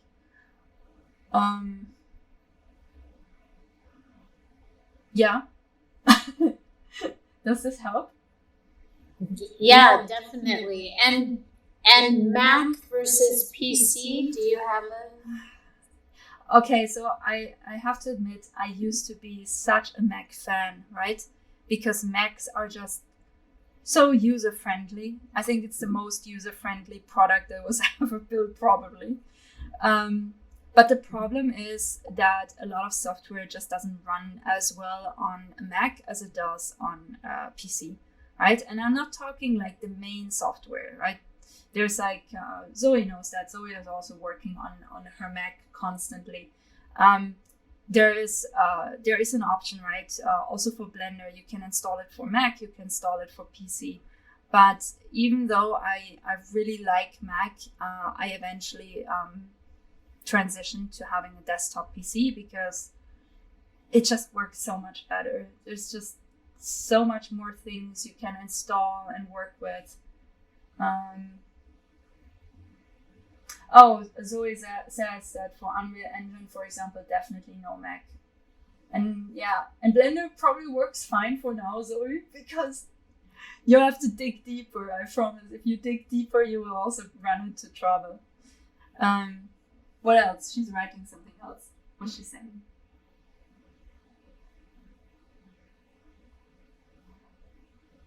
Oh, okay, take some more time, I think. So we're at 206 images right now. So we have like about 40 more to go. And I can show you after this, I will open up the other setup again with Candid in it. And I will just render one of the images, and I'm pretty sure this will take more than like 3 seconds per image. Very sure of it, sadly. Zoe says, nah, it's just a lot of going from one to another, also in terms of bringing in Maya too. Yeah, makes sense. The thing is, I guess, that you always have to work within a multitude of programs, right? And even within Blender, with all of these like little sub-softwares that we call add-ons, it just gets very messy very soon. And having them all being compatible with each other is a major help, I think. And you can kind of guarantee that for everything run on Windows. You cannot really guarantee that for everything running on OS X. Yeah. Other questions? Are there no questions? Why don't you guys have questions? I would have like 100 or so. Peter. Actually, I have too many questions, Stella, regarding all of your suggestions, like which laptop or which computer is better, suits best for all of us to work on digital garments, and I mean like gamer laptops and etc. Also, I would love to know more about Blender, because even if I taught myself how to use it, I mean, I've been just using this for 7 months now. I mean, and you have like all of this like experience that you could like also like share and show. So also like all of these like possibilities to create garments and maybe fabrics on Blender, and how to render by using Eevee or Cyclops. Yeah, exactly. Yeah, so I can maybe show you another file that I just recently set up for making like textile renders. Okay. Maybe that's helpful, you think? Yeah, for sure. Yeah. And yes, and also it was sort of an invite to you to come again on Discord, not maybe next week, but maybe whenever you want to show us more about Blender and all of these tricks that, I mean, here and on Twitter Spaces and everyone and all of our friends here in the Web3, we always try to create like great content, right? But sometimes we forget that like the simplest things, like which computer you have to use, or those tiny things that make a great difference. So we know that because of your professional skills and because of your experience, your passions, you know all about this. So I think it would be really nice if we could like host after these episodes and like a sort of talk or like showing not your tricks but like your suggestions, like what we as creators or as newbies in digital fashion should get, like which computer, or what the difference between like the memory, RAM, and all of the things like we need to get like into the game, right? So what do you say? I mean, it's pretty simple, and maybe here many people know about that, but it will be really great because these talks go directly to the YouTube channel. And I am one of those people who go directly to Google or YouTube and start like looking for all the information. So what do you say? Yeah, I'm in, definitely. Of course. It's you guys. I'm having a lot of fun here. I'm always just hoping I'm not nerding out too much on those things. But otherwise, I'm in. Yeah, sure.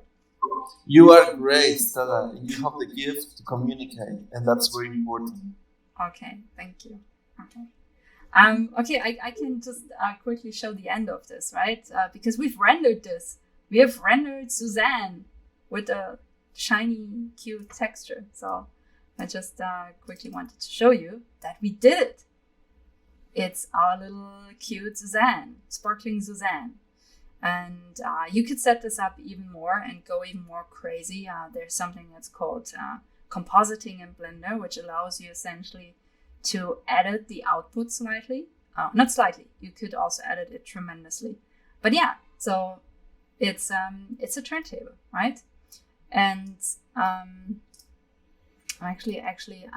going to save this for you guys, okay? I'm also going to upload this turntable setup, okay? And I'm going to input this into our Milanote board so you guys can actually extract it from there. But I still recommend to you, like, use this to essentially practice setting up this thing, right? But nonetheless, I will put it in there so you can always have a look on how it was set up in the first place. And maybe that helps too, actually. Turntable setup. Okay, I'm uploading this to the Milanote board as well. Okay, and Anna, you wanted me to open up the other one again, right? Sure. Yeah.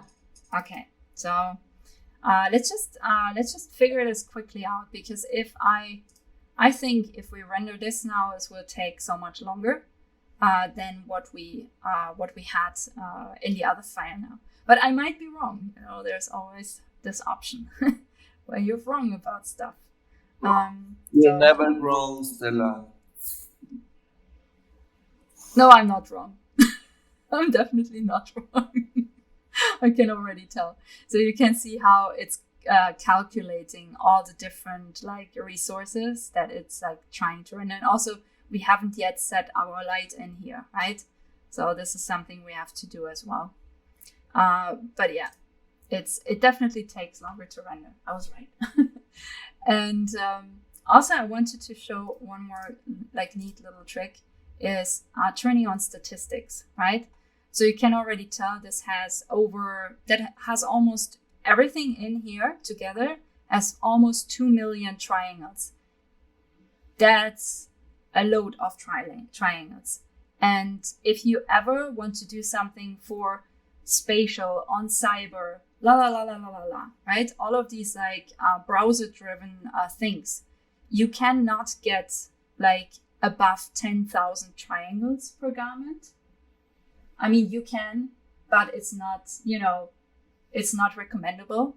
So you will have to do what I showed you guys, I think, in the second session, where you have to bake down just to remember this. And you can check by activating up here statistics, you see, and then you will know how many triangles does this thing really have, because it really has a lot. Okay. What else? Are there more questions? Or Anna, did you wanted something else? You wanted me to show something else? Well, if you have time and if people want to stay, I just wanted to see if you wanted to do some show and tell about, show us what you've worked on. Yeah. Sure. Yeah, you mentioned the pets. I think, Heej and you, I believe Paula, Zoe have done the bedroom for Alana and the Arendelle Chateau. Yeah, yes. So I think it'd be neat. Yeah, if you guys are not bored by this, obviously I love to show this because my heart is with it. And so it's probably Zoe's and Heej's and sneak peek time! It's so pretty. You are not prepared. You're crazy. I know. It my eyes just I don't know, get so happy looking at this. Okay, so yeah, you can already tell if I zoom in. So this is Alana's chambers, and it's like the most upper part of the Arendelle Chateau, right? And I'm just gonna zoom in for now. And this is it's not like done yet, right? But I'm gonna quickly get rid of all of these things here because we don't need them to show you guys. So this is Alana's bed, and here's where she can keep some, I don't know yet what. We don't know yet what. And down here is like this animated water floor, and over here people can sit if they want to. It's like a little seating group of sorts. And we also made like a little particle system, so you have like all of these little lights flowing around, and this whole thing is essentially being framed by these Art Deco inspired little holders. Up to like on top there's this like little bird bath, and the bird bath is for something that we call Galateas, and Galateas is the first animal species that Alana's planet Alta Agri is going to have. And we will announce in first week of September, we're going to announce a community challenge where you guys can go crazy with a little bit of guidelines. What kind, like, how do Galateas look like, right? We have an idea what they do, but how do they look like? And we thought of some cute little tasks on how to do this. So stay tuned for those if you want to participate, I think. Stella, first of all, congratulations. We really love your mind, your soul. You're a very creative person. This is great. This is more than great. But also, thank you. But also it helps. This is beautiful. It also helps that you're not doing this alone, you know? So every Monday, Zoe, Heat, and we usually get on a call and we start like building this out together, and it makes a hell of a difference. How long did it take to create all of this? How long did it take to create all of this? For now, I would say, oh, you mean the whole Arendelle Chateau? Yes. I think we're in the chamber. The chamber, I would say, I don't know, Zoe, do you, like, Zoe is not helping. She's like, I don't know. No, it's not been that long. We only started this after NFT NYC. Right? It's not Yeah. that long. And we skipped one session. We've skipped a session, and I think we focused on something else. I can't remember what it was. So it's maybe been, let's say, 4 sessions. Maybe. Something like that. Yeah. 3 weeks. Yeah, maybe Really? 3 weeks. You're right. Yeah, in total.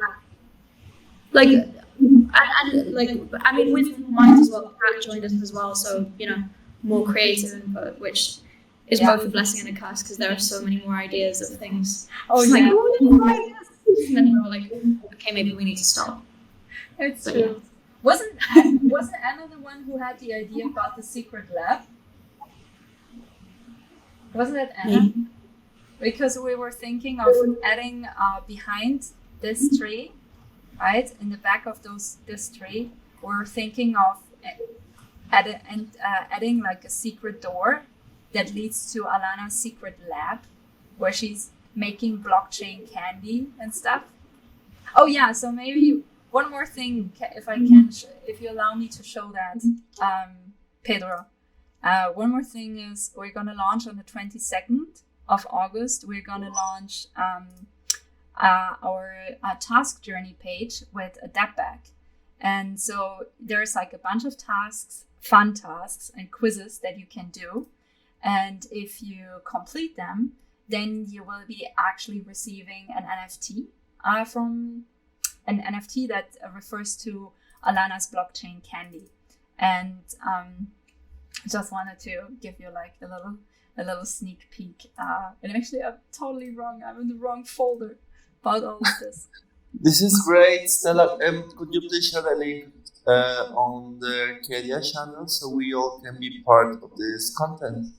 Oh little yeah. challenge or As activity? soon as it's up, I will send it to Anna, and then because I still cannot enter links, I haven't figured out how. Even though she told me, I'm so sorry. Or channel. No. Be away from the blockchain candy, because I'm sure. Oh, Yeah. That's nice. But Yeah. the Galatea. So this is like what we call crystal candy dollar key. This is one piece of blockchain candy. And Where can we buy this? How can we try this now?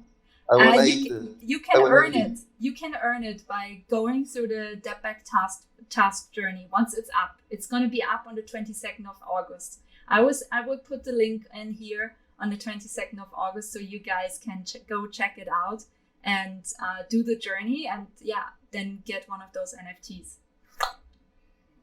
Love it. This is great, and Stella, I'm sure that you have to submit any film to us, both you and Sophie. You guys have to submit a digital fashion film to this fashion film festival. Oh right, the film festivals again. Yeah. Yes. Please submit. I know that you have great content already. On the Galatea. We could probably Go ahead. that. Go. On the Galatea, because I'm back on that, because you kind of ran past me. Are you familiar with a video game that came out a decade ago or so? Well, I mean, it's been a while. Called Spore. Spawn. Spore. S-P-O-R-E. Spore. No, I don't. I don't think I do. Sure, there's a YouTube of somebody playing it at some point. Basically, it basically allows for complete evolution of creatures from single-celled organisms all the way up to galactic civilizations. Yeah. And you design your own little creatures as you go along. And it's a goofy little thing that, Oh, it's cute. sounded a lot better than what the technology was capable of delivering at the time. However, some of the concepts, some of the design tools, some of the ways they did it might be something that, looking at some of the videos and stuff that I'm sure are out there, might give you some ideas that would be useful when you're trying to figure out how you want to do your animals and how you want to show their progress and how you want to deliver on people's ability to interact with them. Just a thought process. No, this is nice. Work. It Thank might you. be something worth taking 20 minutes and looking through a couple of YouTube videos. Yeah, no, this is actually great. I didn't know about it, so thank you, Vlad. This is a great input, I think. Aside from Zoe's all-time favorite, which is Zoe, Pokemon. Pokemon. Sorry. Yeah. I'll behave. But yeah. Actually, this actually, they have, like I said, the technology at the time did not allow for it to do justice to the concept. But what it was a cool little idea. It And I seems think actually it'll give really you some cool. ideas. Yeah, it seems really cool, honestly. It's called Spore, like Spore. Yeah, exactly. Mushrooms. That's, Okay. somebody had to be on some terms when they came up with the idea, I guess. No, it's just really cool, and trying to find our own way. That's always what makes it special, right? I don't know. Do you guys have anything like you want to ask? Don't feel shy about this. Like, there are no stupid questions, right? You can also ask something more advanced if you want. That's also all right, obviously.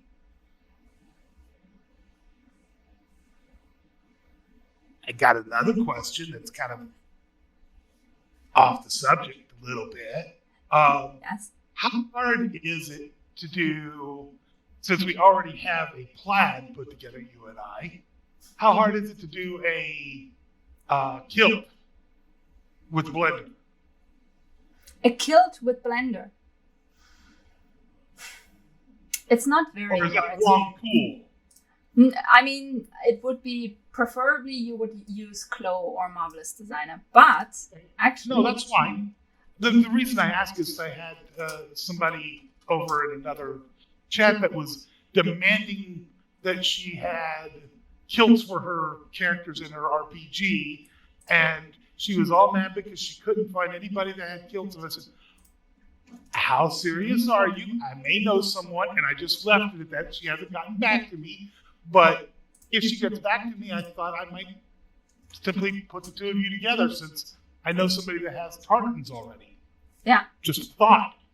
No, I just sent Anna another link to post because there's actually a great curtain tutorial from Blender Guru. And by understanding how he does the curtain, you could make the kilt, essentially. It's, when it comes to that, it's essentially the same thing. So you might want to try that. Well, it was just a thought. Like I said, I don't know enough to be able to do it. I think you Yeah. do, though. I think you do. I think we've infected you. But And I want to add, Vlad, that we have a jobs channel in the Fabricant Discord. again, would be the perfect place to say, hey guys, I know somebody that's looking. And again, it was purely just somebody mentioned it, and I don't know, maybe everybody's too busy and we're all working so hard they don't need the work. But I've always heard starving artists, and if somebody's willing to pay, I like money. I'm funny that way. No, I you're have not this funny. It's all big- good. I think Pedro just left us. I think he's like, bye, guys. Oh, really? He's like, on that note, I'm out of here. Yeah, I think Yeah. so. No, I wasn't, I was just saying that, yeah, Stella's too busy to take on more clients that Oh, there's that's always- fair. I mean, everybody's got to work. I appreciate Yeah, it. I think the starving artist thing, I'm bringing it up, something very different, but I think the starving artist thing is really coming from the point that we usually don't get the payment that we deserve, right? We spend hours and hours and hours on making something really cool, and then people are not willing to pay the price for that. If they hire a lawyer, it's no problem to pay $250 per hour, right? If it's for a design, suddenly this is a problem. And I had this discussion, I think, together with Carlau recently, because we were figuring out how to price for a freelance job together. And I told her, like, I remember well when I wasn't in a position to do that, right? And I just literally had to take whatever job I could get my hands on. It was really hard because you always undersell and undercut yourself, essentially. And so as soon as I came into the position to make the rules in my favor, I started to do that, but not only for the reason to earn more money, which, like, I'm not no different than anyone else. Money means safety and safety net, so it's important.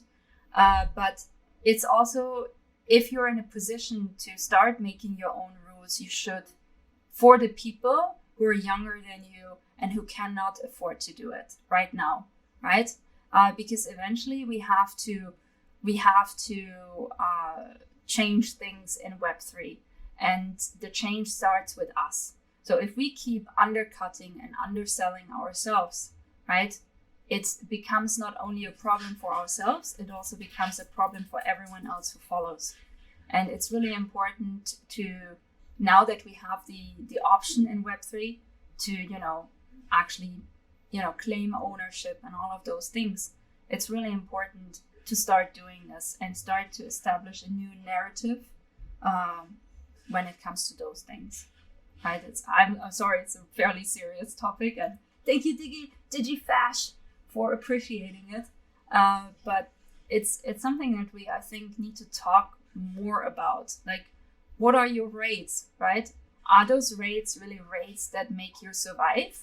Or can you also, and survival is like, having just enough to make it through the month. That's survival, right? That's nothing else. That's not a good job. You need to be able to do everything that an employed person is able to do as well, right? You need healthcare. You need insurance. You need to put a little bit of money on the side for harder times, for the times that you might not have a job, right? You want to maybe save up for your kids. So all of those things, right? When we're young and we're freelancing, maybe we don't see them, but they will eventually become important. And yeah, just make sure, I get it if you cannot do it right now because you're like me 10 years ago and you just, have to battle for every job, and I totally get it. But as soon as that wheel turns in your favor, this is when you have to start like also being hard on things, and being a hard ass and just saying, no, I would really like to work for you, company XYZ that I've admired for my whole life. But like, if those are your rules, like I cannot do those rules because they will not let me survive, And yeah, sometimes it's hard to say no. That is reasonable. You've got to look out for you. But also at the same time, and this is not to take away from it at all, there are things in Web3 that if we change the way we look at how we provide for ourselves, we can set up revenue streams that pay us in perpetuity. So we're not only paying ourselves now, but we're having our resources pay us in the future, and our estate, our children, our grandchildren, Yeah. future. So I mean, there are tools now that can alter this, and I think that a lot of people haven't made that mental shift either, to start looking at things instead of a job, like we were talking the other day, trading time for work or talent for work, to trading to creating value and creating revenue streams and creating things that are going to generate long-term benefit for us as a whole, so that you're building something that lasts for you, to build you and carry you through, like you said, for the next generation. So when they're starting out, there's already that safety net built for them because you've already done it. Yeah, you're not wrong about this either, obviously. Yeah. Okie dokie. Anna, sorry for the serious talk right at the end. No, I think it's great. I think everyone would agree that it's something that is not spoken about enough, and especially coming from a woman too. It's great to hear you speak about money and work and what the power that we have by the choices we make. So I think it's great. Yeah. Okay. And maybe we should have a session just on this.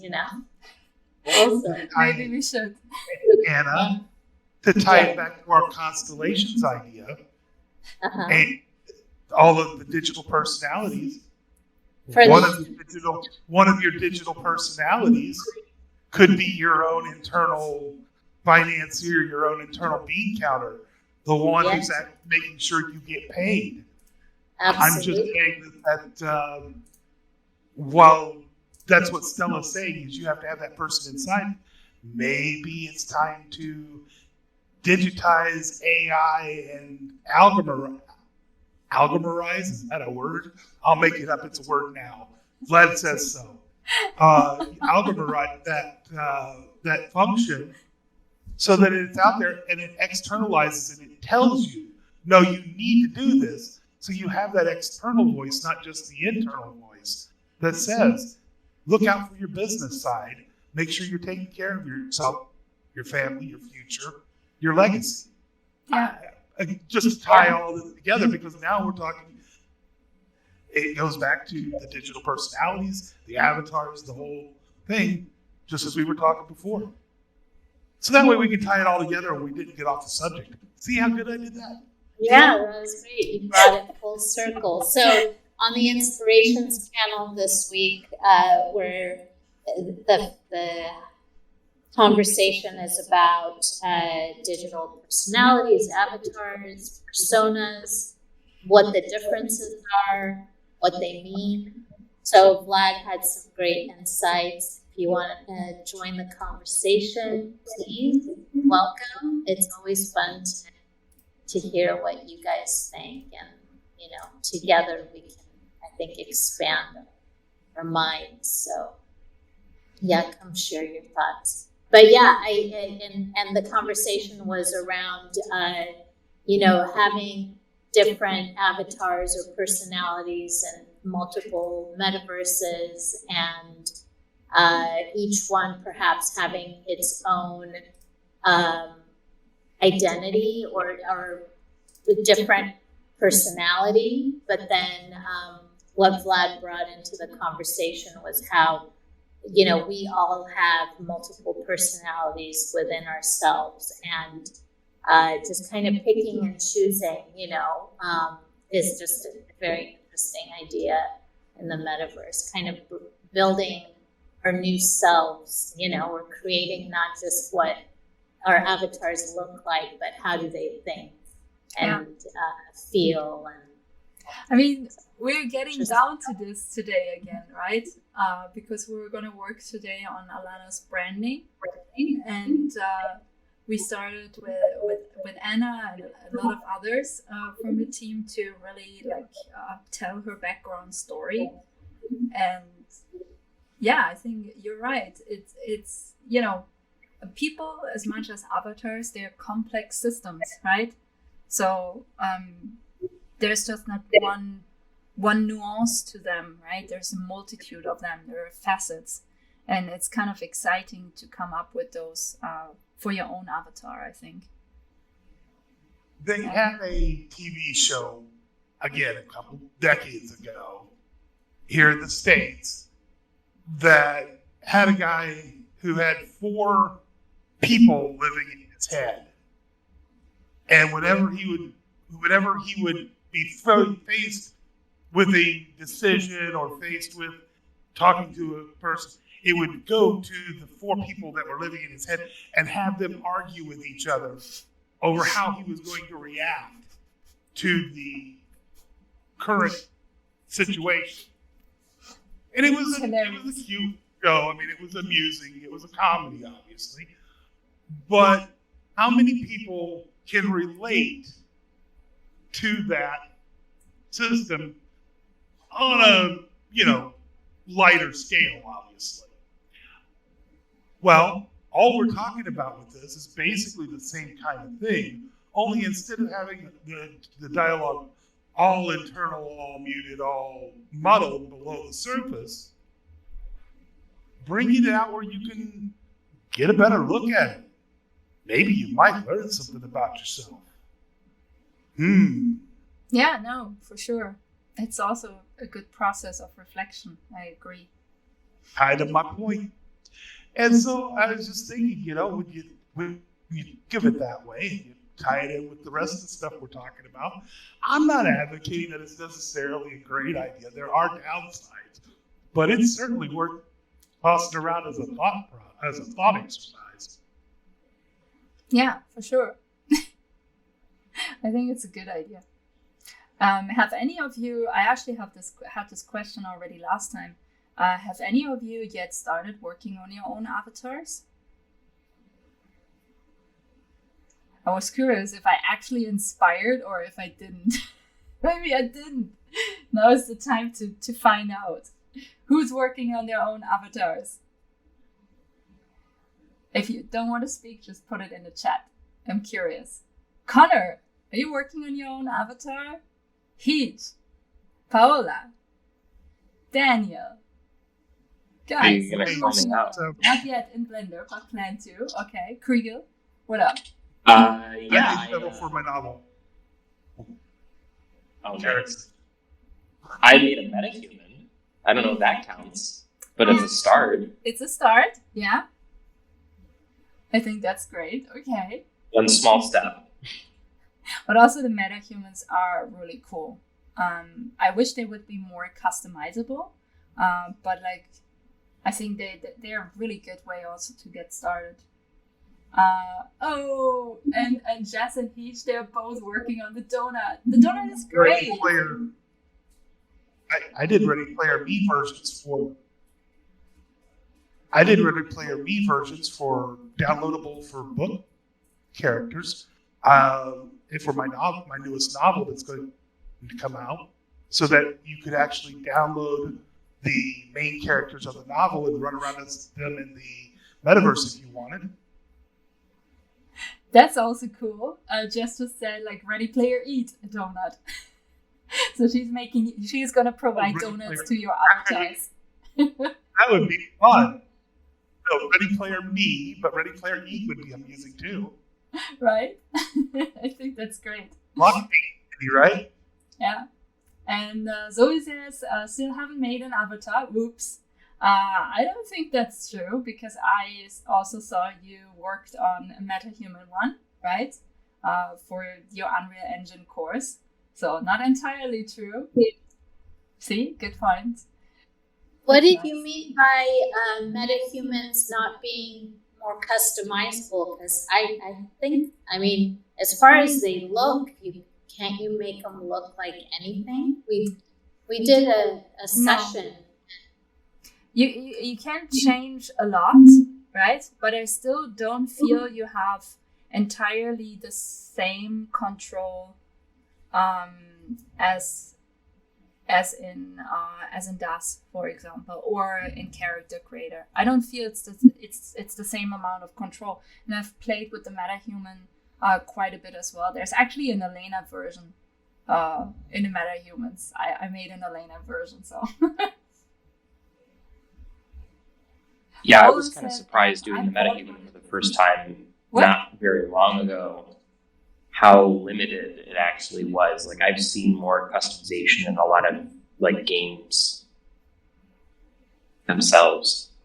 Yeah, true. Like it'd be nice to be able to just have more than 3 height options. Yeah, for example. Or 3 build weight options. I think that's it. Although when I started like putting out the beta, I think it was in February, right? That there was like even less customization. So I think they already like pimped up their game a little bit. But yeah, would still love to see more. And also, I would really love this tool to seamlessly integrate into Unreal. So you can also make adjustments from within Unreal, not just outside. It would be also cool. I don't know, maybe they did that already. I mean, they have a MetaHuman plugin in Unreal. So you can update easily? Yeah, or at least it's meant to be integrated. I haven't used it in that way yet, but it should be. And should be, I'm saying. You're like, it should be. What happened? Yeah.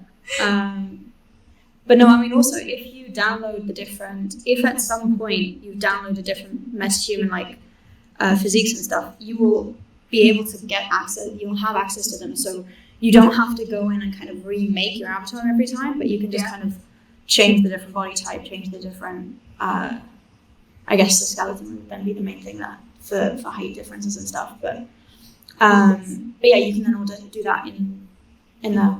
And yeah. Yeah. No, you're right. Okay, cool. There's a plugin now. So that's a help, of course. Yeah.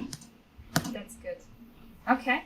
Thank you, Zoe, for clarifying everything Unreal Engine related. Yeah, I think maybe for today we should stop. I feel like everyone here is tired. I'm tired. I want to have a snack now. Actually, I want to have lunch now. So it's been great. I know we're totally. I don't know. Did we stay like 45 minutes longer than? Yep. Planned? We did. Yeah. Yeah. And I think, bye, Paula. I think last time you also shared more of the chateau. For those of you who want to check out the Arendelle Chateau, go to our previous, videos, like maybe from session 3, I think. Yeah. So you can see more of Alana's world and what Stella and her team have been creating. I also will make sure to add the video from last session to this session. The in-between that I usually record is not up yet, but I'm going to upload this soon. And obviously also today's session you guys will upload soon, I guess. And yeah, and then maybe I see you guys soon, actually. That's great. Yeah, sure. Okay, good. Well, thank you everyone so much for joining and bearing with us in the beginning. Send us your questions. What else you'd like Stella to teach us about? What other things that interest you? So we want to know. This is your space, so we're here for you guys. And with that, have a great rest of your day wherever you are. And we'll see you guys soon. Check on our events channel for more events. Our Twitter spaces are every Tuesday. And we have an interesting conversation coming up that we were just planning earlier today. So it's not confirmed, we won't say anything, but check it out Tuesdays at 9 Pacific. All right, take care, everyone. Bye, guys. Bye. Thank you. Thank you. Bye. Thank you.